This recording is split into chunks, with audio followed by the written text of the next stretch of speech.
Scott, came down to close to the end, but you managed to get it out thanks to your vice captain. Just overall impressions of the game.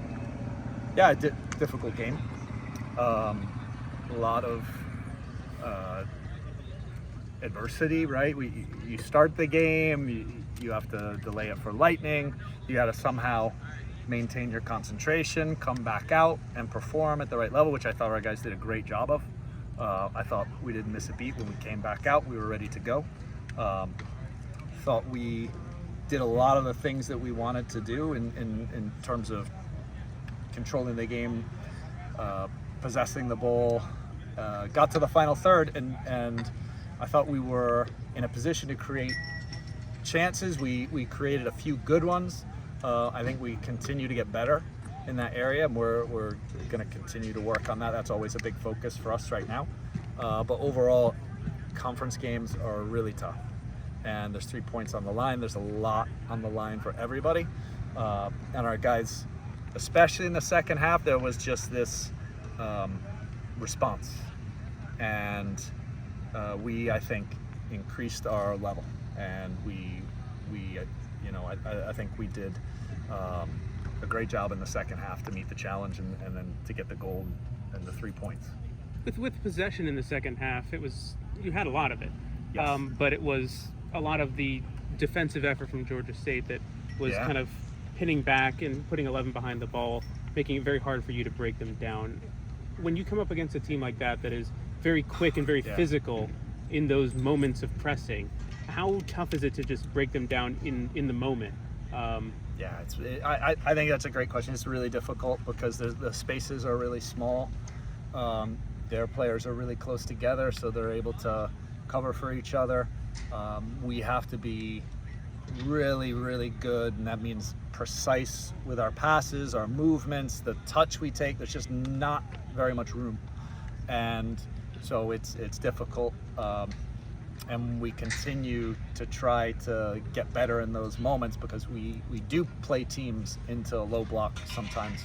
And Georgia State was very good and worked incredibly hard for each other. But I think we created a number of chances. And if we were just a little bit better, I think it could have been, even more chances. So, we want to get better in those situations for sure. I was asking Anderson about this. How do you kind of balance the patience of the build-up versus the quickness of trying to break down low block teams by, the one-touch passing, trying to break them out? Because it seemed like there were moments where it was just too much patience from the team in build-up.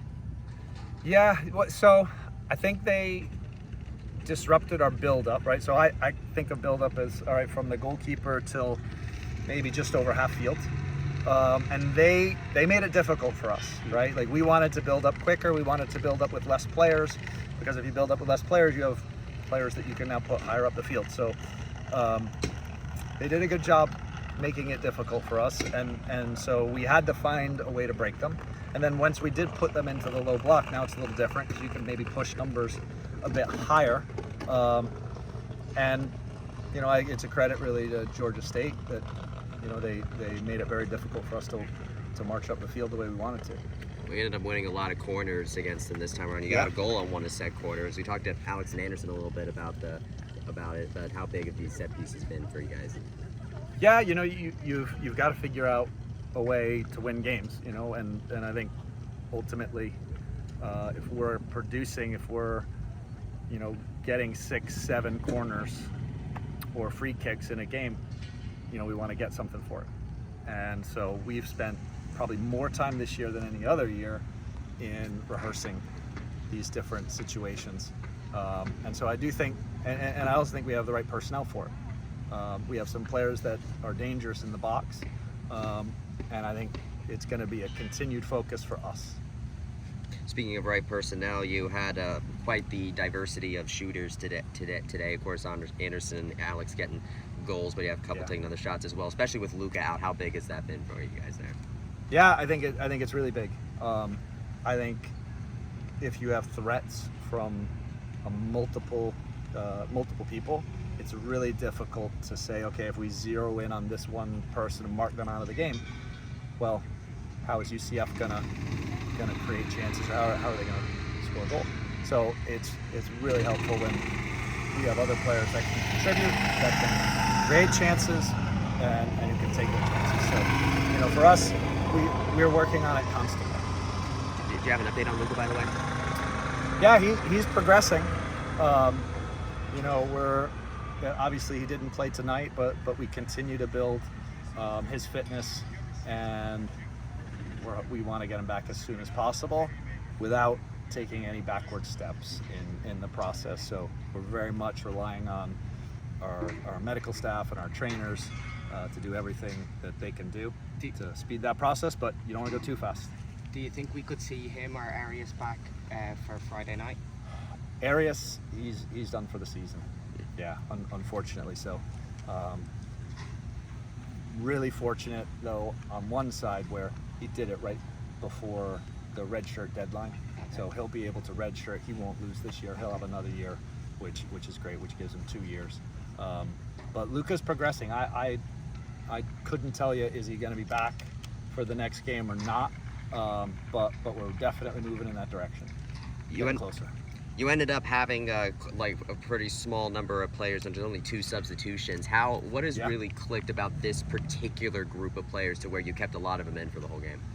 Yeah, I think when you build relationships with players and build understanding between players, you don't want to make too many subs, and I think that understanding is growing. And there are a lot of new players on the field, and there are a lot of players who are kind of learning how we play the system.